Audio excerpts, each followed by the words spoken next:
pandemi COVID-19 ini secara langsung dan tidak langsung telah melahirkan yang namanya kemiskinan baru ya.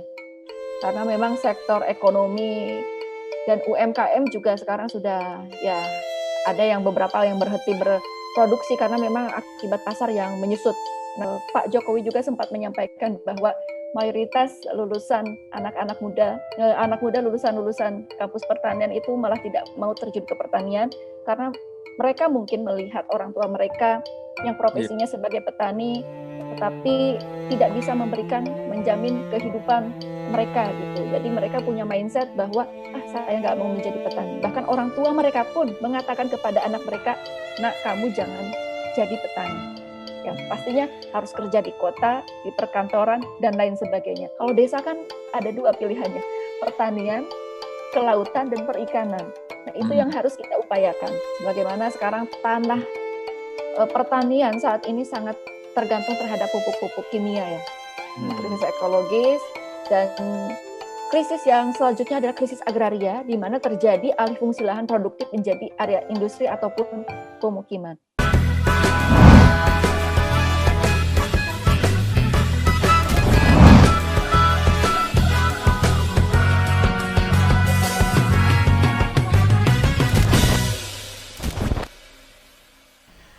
Assalamualaikum warahmatullahi wabarakatuh. Salam sejahtera buat kita sekalian. Om Swastiastu, Namo Buddhaya. Salam kebajikan. Sahabat Aspek Sindo dimanapun Anda berada, kita jumpa kembali di podcast Aspek Sindo bersama Membangun Maritim Indonesia. Sahabat Aspek Sindo, kalau kita bicara terkait dengan negara bahari, negara kepulauan, negara maritim, Indonesia itu adalah negara terbesar.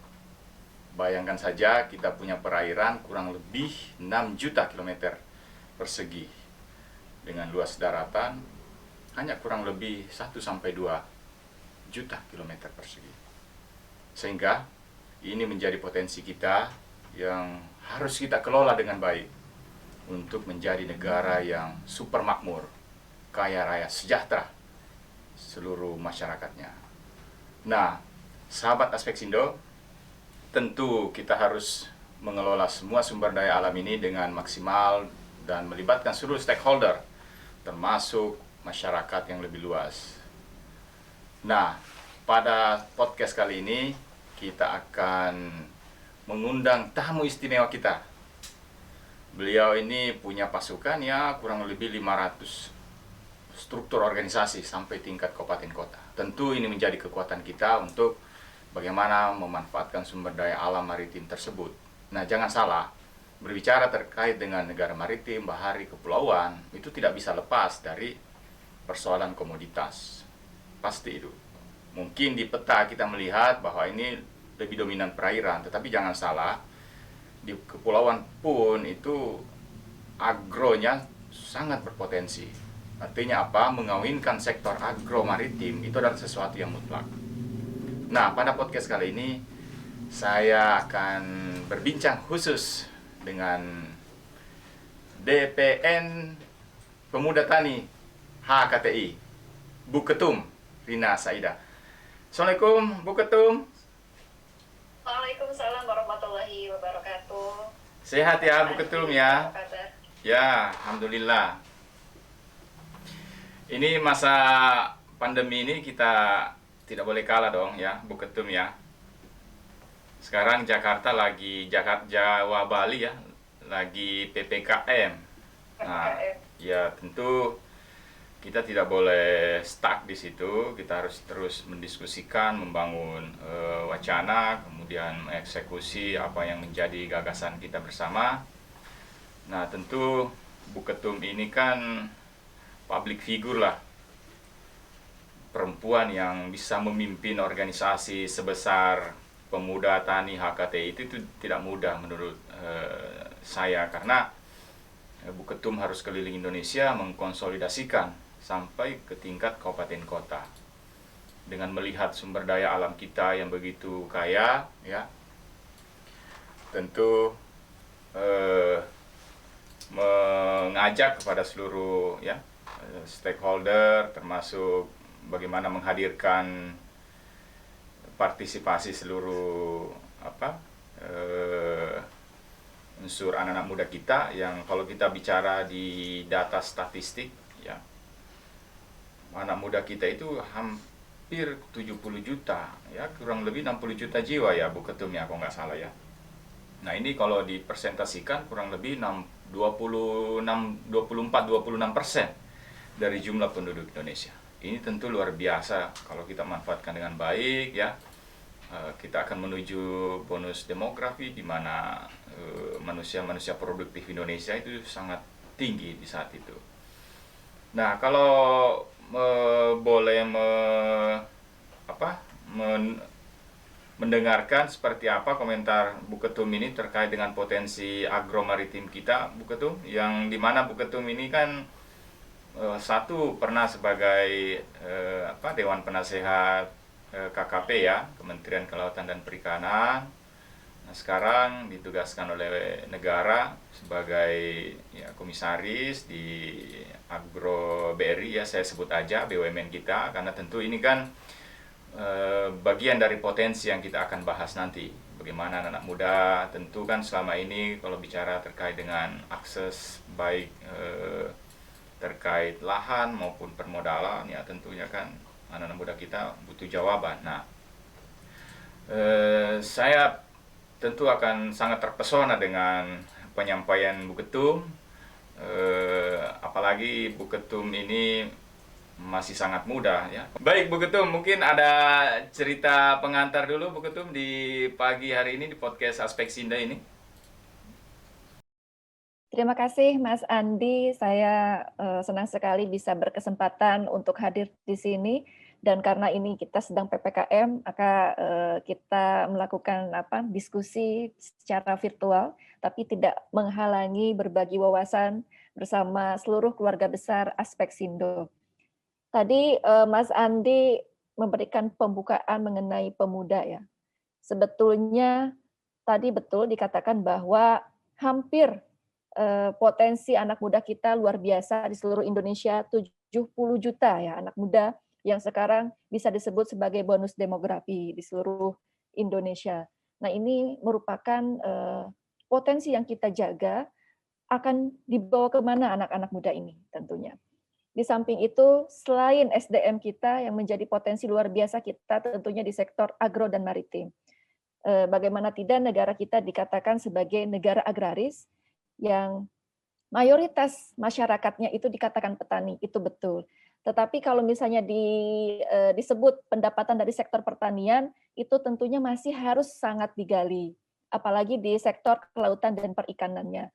Kita bandingkan misalnya dengan sektor perindustrian, perdagangan, jadi sektor perekonomian dan sektor kelautan masih berada di bawahnya. Padahal kalau secara potensi kan kita negara agraris, negara maritim, kan dapat julukan dari dunia itu seperti itu.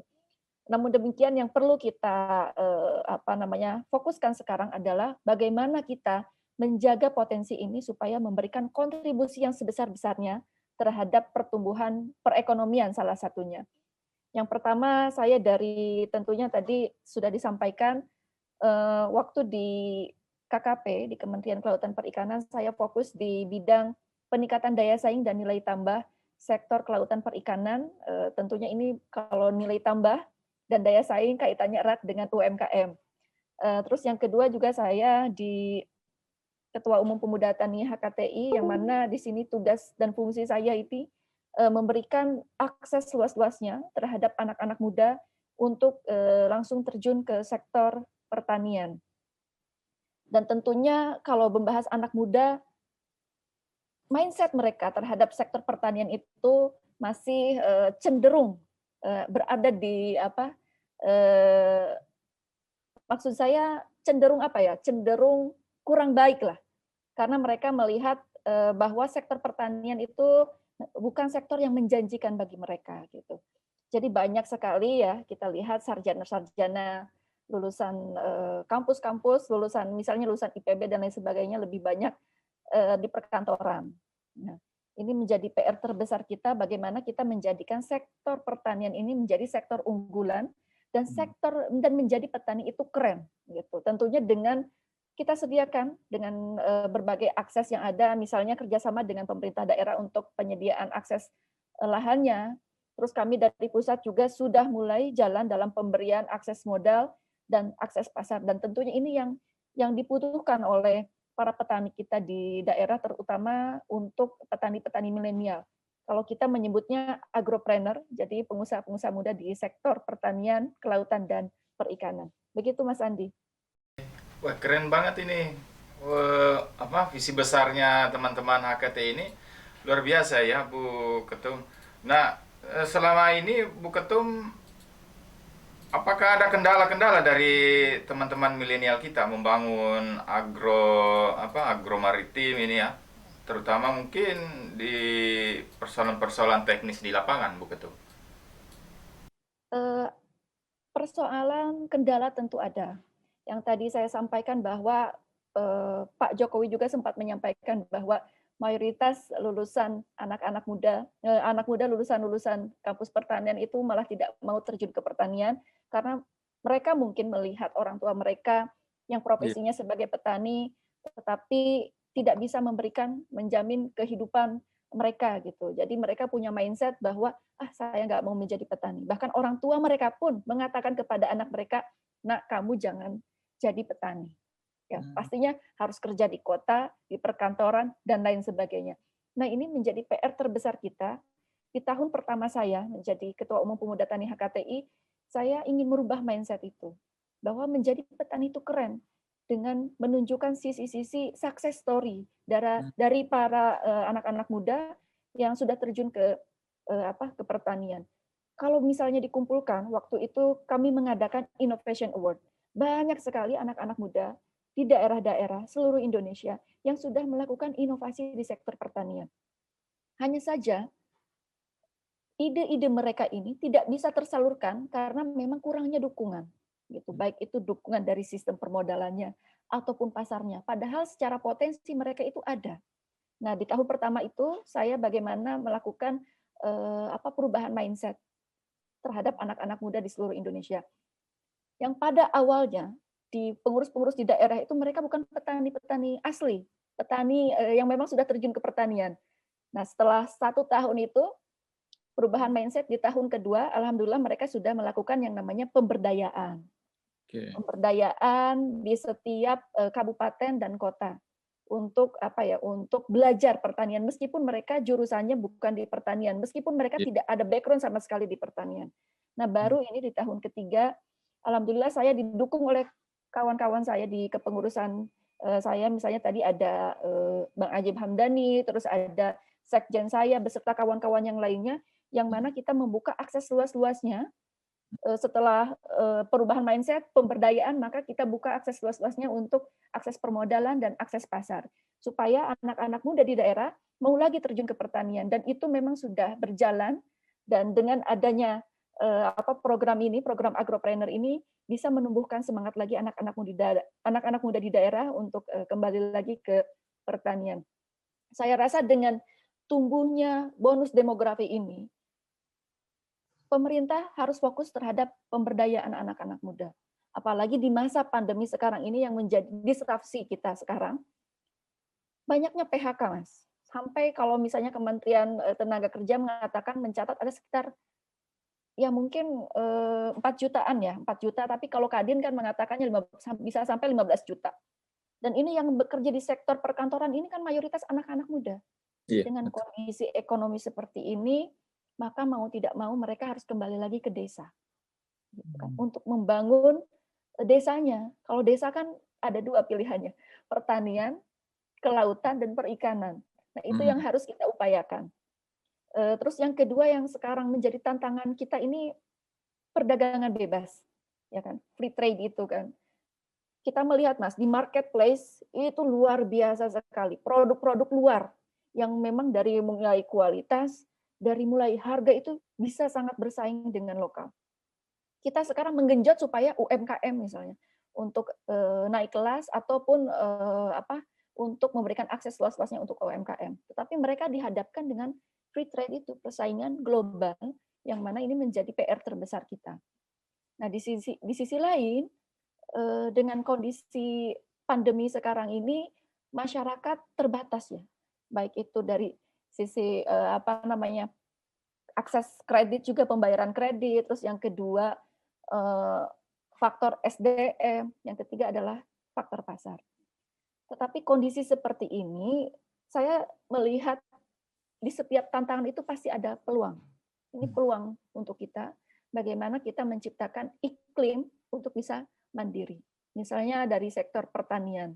Karena sekarang kan kita melihat bahwa human behavior, jadi karakter masyarakat kita sudah kembali lagi ke healthy lifestyle kan, gaya hidup yang sehat. Mas Fajar sendiri kan misalnya sekarang banyak minum vitamin, banyak makan protein, dibanyakan sayur-sayuran organik dan lain sebagainya. Nah ini kembali lagi ke sektor yang sektor pertanian, gitu. Bahwa memang anak-anak muda di daerah sekarang banyak sekali sekarang sudah yang namanya berbisnis ya, bisnis sayur-sayuran organik. Kalau dilihat kan di marketplace dan lain sebagainya, kenaikan pendapatan dari sektor organik ini sungguh luar biasa. Jadi ini juga yang kita tekankan kepada pengurus kita di seluruh Indonesia untuk supaya mengklasifikasi komoditi unggulannya di tiap daerah, sehingga nanti ketika kita buatkan skema bisnisnya seperti apa, mereka sudah siap gitu. Jadi memang sekarang saya minta di setiap pengurus di daerah-daerah untuk membuat yang namanya database, mendata komoditi unggulannya apa sih di daerah masing-masing gitu, sehingga nanti bisa di-linkage-kan dengan permodalan dan juga akses pasar kita. Begitu kira-kira, Mas. Biasa, saya terpesona ini penjelasan Bu Ketum ini, ternyata sudah sampai pada proses mulai dari membangun mindset ya, kemudian tadi pemberdayaan ya kan, kemudian termasuk permodalan ya Bu Ketum ya, permodalan dan pasar juga. Permodalan dan pasar yang dihadirkan. Ini sangat luar biasa. Artinya kan anak-anak muda ini ya kalau sudah mendapatkan peluang seperti ini ya tentu ya tidak bisa lagi anak-anak muda kita ini banyak santai, karena memang tantangannya sangat luar biasa ke depannya ya Bu Ketum. Nah, secara teknis Bu Ketum misalnya kalau membangun mindset tentu kan secara organisasi pasti melakukan itu ya Bu Ketum ya. Nah, di satu sisi yang dimaksud tadi permodalan itu kira-kira sudah ada target-targetnya nggak nih Bu Ketum? Misalnya dia membangun akses permodalan di mana gitu kan? Iya, tentunya Mas, untuk akses permodalan, awal mula kami itu menjalin kerjasama yang kita sebut channeling dengan fintech yang sudah ada. Misalnya dengan Tanihub. Tanihub kami sebetulnya sudah berjalan cukup lama, tetapi baru kami resmikan kemarin secara MOU-nya karena kami lebih fokus terhadap jalannya program ini. Baru setelah jalan, setelah kelihatan success story-nya, baru kami melakukan channeling dengan MOU. Dan tentunya ini sudah berjalan di beberapa daerah, terutama di sektor peternakan itu ada di Jember ya, daerah Jawa Timur. Terus sekarang sedang fokus di Jawa Barat juga, terus ada di Jawa Tengah. Nah, untuk sektor pertaniannya kami sudah berjalan itu di NTB untuk produksi jagung. Dan itu pendanaannya, skemanya per program itu kami berikan akses satu proyek pendanaan itu sekitar 2 miliar ya. Dan dengan demikian ini juga bisa memberikan meminimalkan resiko dengan kami menggandeng off-taker-nya. Jadi tidak serta-merta kami memberikan akses permodalan untuk satu proyek pertanian tanpa kami menyertakan off-taker-nya. Nah, ini dari tugas dari kawan-kawan tentunya di Pemuda Tani HKTI ada yang namanya Satgas, yaitu Satgas Percepatan Perekonomian. Di situ ada satgasnya sendiri, Mas. Dan ini diketuai oleh Bang Ajib Hamdani kebetulan yang ada di sini. Ya, dan ini kami membuka peluang seluas-luasnya dengan komoditi dari wilayah seluruh Indonesia. Ya, nanti kami linkaskan dengan akses permodalan dan akses pasarnya. Gitu. Nah, ini saya rasa bisa ditingkatkan lebih jauh lagi, Mas. Karena yang memang tadi yang salah satu faktor yang agak sulit mencari SDM-nya. SDM di daerah kan sedikit yang memang siap terjun menjadi agropreneur, mengelola bisnis, sehingga bisa meningkatkan daya saing dan meningkatkan added value ya untuk para petani-petani di daerah begitu. Setuju saya Bu Ketum. Jadi untuk membangun mindset itu ya harus diberikan contoh-contoh keteladanan ya, success story tadi ya. Inilah orang-orang yang sukses sekarang bertani. Nggak ada yang bertani itu mati gitu. Nah, ini memang penting ini membangun mindset anak-anak muda kita. Tentu dengan kekuatan seluruh struktur organisasi HKT ini, saya sangat yakin dan percaya HKT ini mampu membangun mindset baru lah ya untuk kita kembali menjadi pilar-pilar pertanian di Indonesia. Nah, kalau pemerintah sendiri, Bu Ketum, ada nggak semacam kerjasama permodalan gitu? Tadi kan swasta ya, Bu Ketum ya? Baik, Ya. tadi dengan Tanihub itu, kami misalnya dari BRI Agro lah. BRI Agro ini banyak sekali channeling dengan fintech-fintech yang sudah ada dalam hal menyalurkan kredit di sektor pertanian. Misalnya salah satunya channeling kami dengan Tanihub. Dari BRI Agro dengan Tanihub, BRI Agro dengan Investri, BRI Agro dengan iGrow, atau BRI Agro dengan Danain, dan banyak sebagainya. Dan dari fintech-fintech ini, mereka sudah punya skema khusus yang memang untuk menyalurkan kredit kembali kepada sektor-sektor pertanian, sehingga yang tadi resiko kredit dari BRI Agro bisa teratasi, karena fintech-fintech ini mereka sudah mempunyai model bisnis tersendiri. Misalnya mereka sudah punya akses pasarnya, mereka sudah mempunyai SDM-nya dan lain sebagainya gitu. Jadi memang dari BRI Agro sekarang fokusnya tidak langsung ke end user, misalnya ke petaninya, tapi langsung kepada pemberian kepada fintech-fintech yang ini. Nah, ini bagian dari upaya kita dalam menumbuhkan iklim bisnis di sektor pertanian dan kelautan perikanan. Bahkan BRI Agro juga sudah mulai kerjasama dengan e-fishery dalam hal pendanaan, permodalan, dan lain sebagainya. Nah, ini akses ini bisa dimanfaatkan seluas-luasnya untuk misalnya ada keluarga besar Aspeksindo yang mempunyai daerah. Nah, ini luar biasa sekali peluangnya, karena memang kita sekarang sedang fokus di peningkatan sektor agro, terus sektor kelautan perikanan.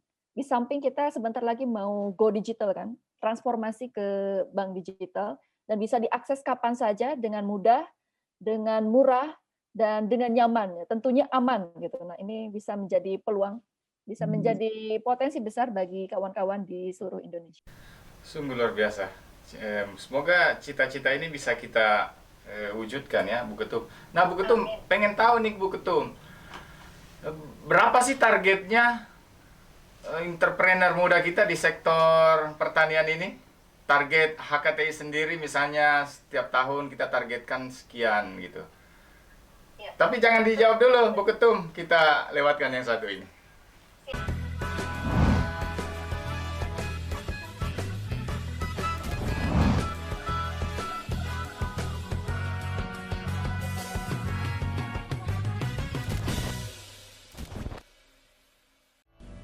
Aspeksindo proudly present Festival Film Dokumenter dengan tema Cinta Laut, Cinta Indonesia.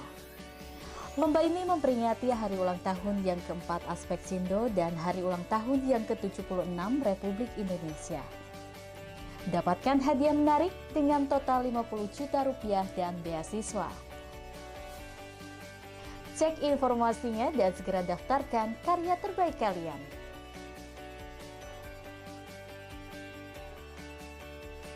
Aspeksindo, satu laut, sejuta manfaat.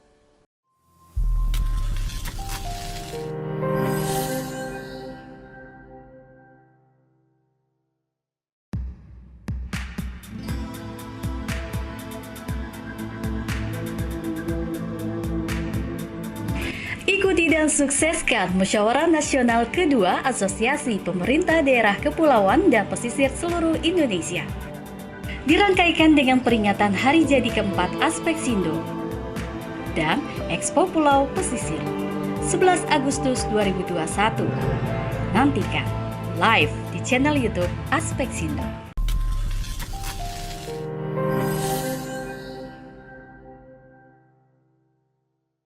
Sahabat Aspeksindo, podcast Aspeksindo bersama Membangun Maritim Indonesia. Tentu kita penasaran seperti apa sih target dari pemuda tani HKT ini untuk melakukan pembinaan-pembinaan pemuda di sektor pertanian. Tentu kan ada target dong sekian entrepreneur muda gitu yang diciptakan setiap periode. Nah, Bu Ketum, seperti apa target-targetnya? Nah, Bu Ketum.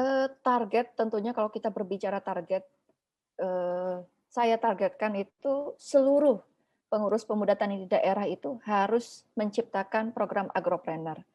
Karena memang yang menjadi penopang di daerah supaya kawan-kawan itu mau terjun lagi pertanian itu harus ada aspek bisnisnya, Mas. Dan aspek bisnis tidak bisa berjalan kalau misalnya di sini mereka terkendala dari misalnya akses permodalan dan aspek pasar. Jadi kalau berbicara target, saya rasa semua pengurus di daerah itu harus menjadi agropreneur agar mereka bisa memberikan yang namanya nilai tambah untuk para petani-petani di daerah. Karena yang menjadi kondisi sekarang ini adanya yang namanya gap pengetahuan antara petani dengan antara anak-anak muda sekarang dengan petani. Kalau kita katakan anak-anak muda kita mana sih yang sedikit sekali yang terjun langsung ke pertanian di hulunya misalnya. Sedangkan yang di hulu yang menjadi kuncinya adalah petani-petani itu yang masih berusia di atas 40 tahun lah atau bahkan di atas 60 tahun. Nah, ini menjadi kunci bagaimana kita mensinkronkan anak-anak muda fokus dalam hal pemberdayaan, pencarian akses pasar, akses modal sehingga mereka bisa bersinergi dengan petani-petani kita yang sudah ada. Karena petani itu, Mas, jangankan mereka itu sudah fokus di ladang lah, mereka sudah fokus bertani, mereka kadang tidak memikirkan lagi aspek pasar kan, mereka sudah capek memikirkan aspek pasar, aspek modal, makanya banyak sekali tengkulak-tengkulak kita yang memanfaatkan keadaan seperti ini. Nah, ini tugas dari pemuda tani di daerah untuk menjembatani petani, baik itu dengan pasar, baik itu dengan modal, supaya para petani kita bisa terlepas dari tengkulak-tengkulak yang memang sudah ada di lingkungan mereka. Tentu dengan hadirnya sistem transaksi online ini sangat membantu ya Bu Ketum untuk memotong rantai tengkulak tadi itu ya. Betul. Sangat ini misalnya skema yang dibuat oleh pemuda tani HKTI saya rasa sudah sangat efektif karena secara tidak langsung misalnya ketika di NTB mereka dari produksi jagung di sekitar kalau tidak salah itu 7.000 hektar ya. Produksi jagung kita sudah linkagekan dengan aspek permodalannya dan aspek pasarnya. Untuk pasarnya kami kerjasama dengan Charon Pokpan. Nah, di sisi lain memang yang tadi sudah kita kerjasama dengan fintech-fintech yang sudah ada seperti Tanifan atau Tanihub yang mereka memang sudah mempunyai skema sendiri. Target jangka menengahnya pemuda tani sudah memiliki yang namanya aplikasi yang bisa memudahkan pemuda tani di daerah seluruh Indonesia itu mengakses langsung. Baik itu mereka bisa langsung menyediakan marketplace-nya, hasil produk pertaniannya, baik untuk akses permodalannya. Nah, ini sedang kita garap karena yang tadi saya sudah katakan periode pertama kita tentunya fokus dari perubahan mindset, periode tahun kedua dari pemberdayaan, tahun ketiga kita sedang merambah ke sana. Nah, untuk agenda launching dari produk aplikasi kita nanti saya juga akan berbagilah dengan aspek Sindo. Siap. Nah, ada nggak yang terkendalahan gitu Pak Ibu Ketum? Biar misalnya ini aspek Sindo ini kan punya jejaring juga nih 333 kepala daerah kan. Betul. Nah, berapa Mas jumlahnya kepala daerah? Kita jumlah anggota kekuatan aspek Sindo itu 333 kabupaten kota. Oh, luar biasa. Ya, artinya kalau memang ada kebutuhan lahan ya kan dari anak-anak muda kita yang ingin bertani, tentu kan aspek Sindo bisa melakukan kolaborasi. Nah, sejauh ini mungkin ada yang membutuhkan lahan atau kebanyakan lahan tapi bingung ngolahnya, itu gimana Bu Ketum? Ya, baik Mas. Kan memang dari sisi krisis pertanian Indonesia, selain krisis pengetahuan pertanian yang tadi kita krisis regenerasi petani, kita juga ada yang namanya krisis ekologis. Bagaimana sekarang tanah pertanian saat ini sangat tergantung terhadap pupuk-pupuk kimia ya. Krisis ekologis dan krisis yang selanjutnya adalah krisis agraria, di mana terjadi alih fungsi lahan produktif menjadi area industri ataupun pemukiman. Nah, kendala-kendala kita ini memang salah satunya di krisis agraria. Misalnya ketika anak-anak mudanya sudah bersemangat dan Ya. untuk terjun ke sektor pertanian, dan memang dari kita sudah disediakan akses modal, akses pasar, tapi mereka kebingungan, aduh saya nggak ada lahan nih, gitu. Misalnya. Nah, untuk untuk menjawab tantangan ini, saya sangat berterima kasih misalnya kalau misalnya dari aspek Sindo bisa menjalin kerjasama atau mendukung pemuda tani di daerah dalam hal penyediaan lahan. Apalagi tadi Mas Andi mengatakan bahwa ada 333, ini nomor cantik ini, 333 ya, yang tergabung, kepala daerah yang tergabung di aspek Sindo. Nah, untuk krisis agraria ini kami ada kerjasama. Waktu itu kami dari Pemuda Tani HKTI sudah berdiskusi langsung dengan Kementerian Lingkungan Hidup, KLHK, Pak Wamennya waktu itu Bapak Ali Dohong ya. Dan memang banyak sekali sebetulnya potensi lahan yang menjadi lahan garapan untuk pertanian. Tetapi wilayahnya tidak di Jawa, memang di luar Jawa. Nah, ini kita harus maksimalkan betul potensi-potensi yang ada ini. Terus yang kedua itu kami bertemu dengan Wamenhan, Bapak Herindra, untuk melakukan kerjasama di sektor ketahanan pangan ya, di sektor ketahanan pangan. Dan kebetulan dari Kementerian Pertahanan kan diinstruksikan oleh Pak Presiden untuk membuat program yang lumbung pangan nasional itu loh. Estate. Ya, food estate di daerah Kalimantan Utara ya. Kalimantan Tengah. Oh, Kalimantan Tengah, sorry. Ya, Kalimantan Tengah. Dan ini potensinya luar biasa, tetapi memang dari Kementerian Pertahanan mengatakan kepada kami pemuda tani, mereka akan fokus di penanaman singkong. Nah, ini gayung bersambut dari Pemuda Tani HKTI juga sudah ada inovasi atau inovator-inovator yang memang mereka ahli dalam hal persingkongan. Jadi nanti bisa di-linkage-kan dengan Kementerian Pertahanan. Supaya bisa dikerjasamakan. Dan memang saya minta dukungannya ini melalui Mas Andi untuk 333 kepala daerah di seluruh Indonesia supaya bisa mendukung pemuda tani HKT di daerah dalam hal penyediaan lahan. Siap. Dan juga pemberdayaan anak-anak muda di sektor pertanian, kelautan, dan perikanannya.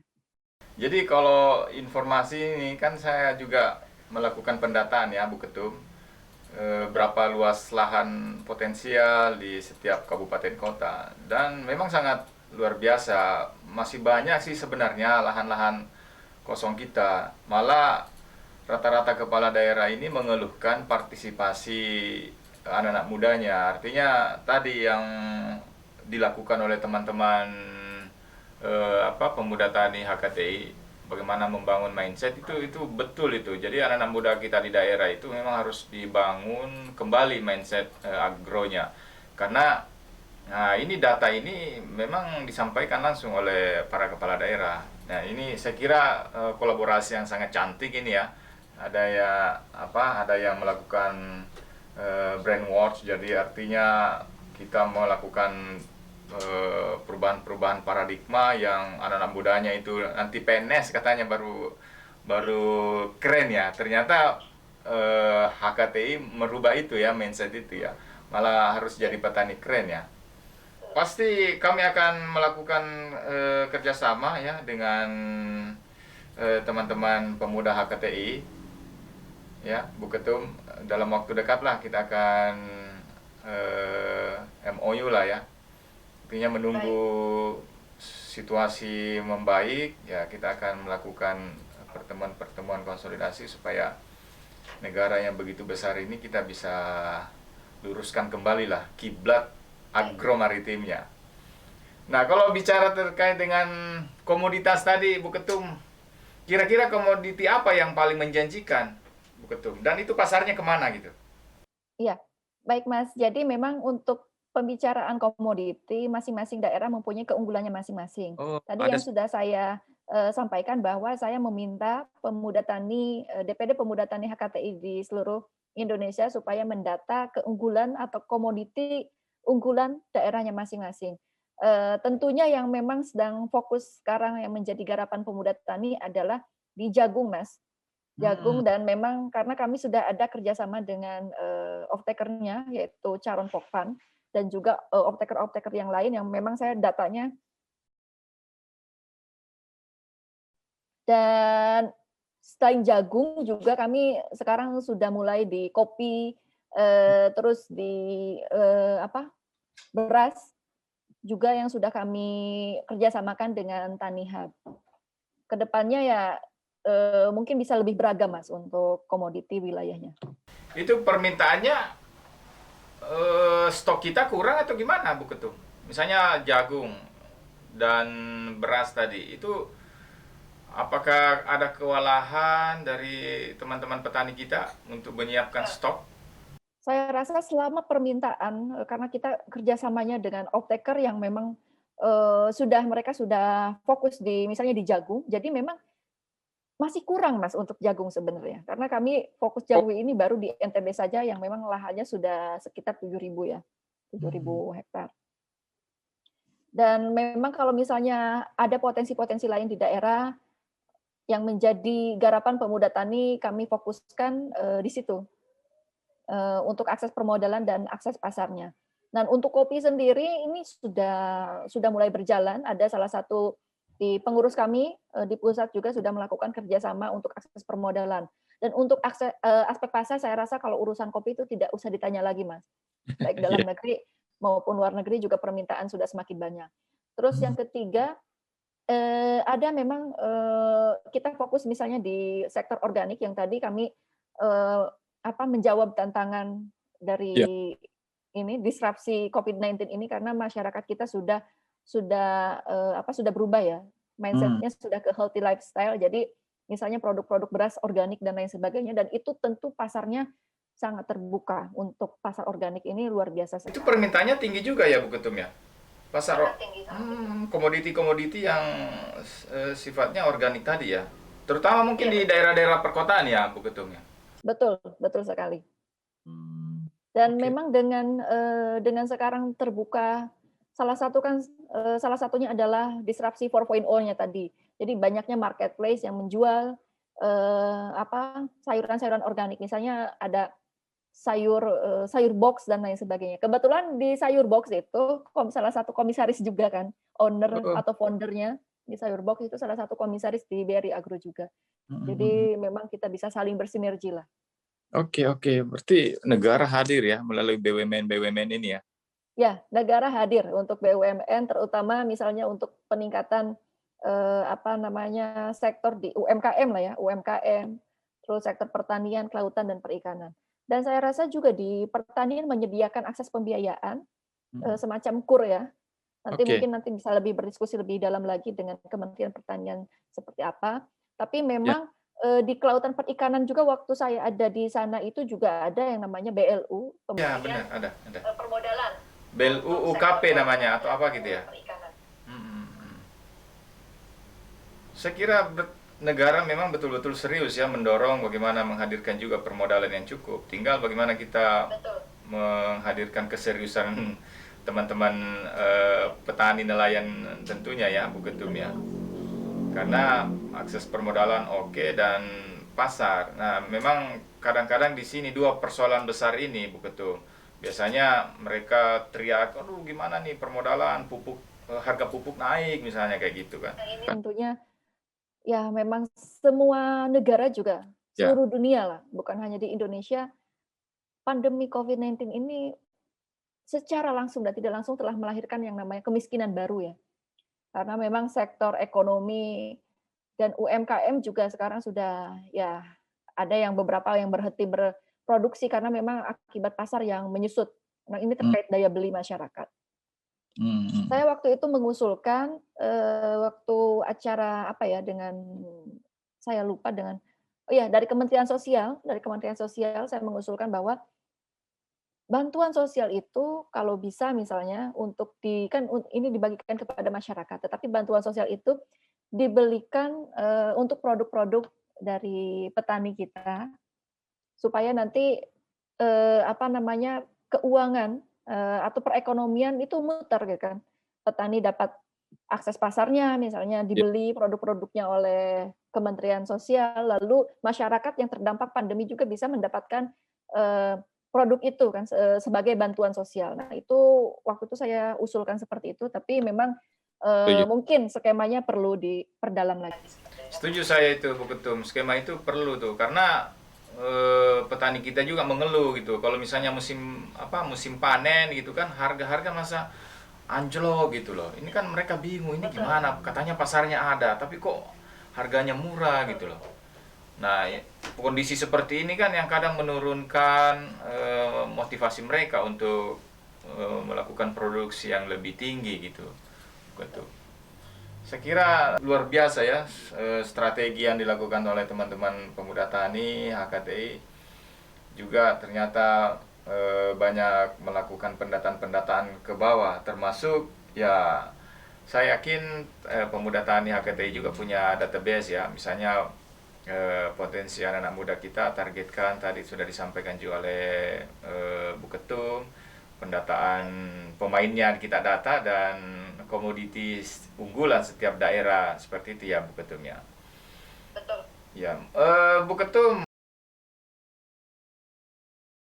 Iya, saya ingin mengajak seluruh anak-anak muda di seluruh Indonesia dan terkhusus saya juga meminta dukungan dari keluarga besar Aspeksindo yang tergabung dalam Aspeksindo untuk memberikan dukungan terhadap anak-anak muda di sektor perikanan, kelautan, dan pertanian. Ajakan bertani ini tentunya bisa dalam berbagai form, misalnya dengan micro farming sendiri, kalau di perkotaan bisa dengan urban farming, terus kalau memang tidak keduanya bisa juga dengan UMKM, olahan di sektor kelautan perikanan, ataupun di sektor pertanian, karena kita melihat bahwa gaya hidup konsumsi masyarakat kita yang sudah berubah, dan ini merupakan potensi bagi anak-anak muda untuk terjun lagi di sektor kelautan perikanan. Dan saya ingin berpesan kepada anak-anak muda, jangan galau, gitu. Jangan galau. Mari terjun ke pertanian dan mari ke laut saja. Oke. Siap, terima kasih Bu Ketum. Bu Ketum kita sangat luar biasa.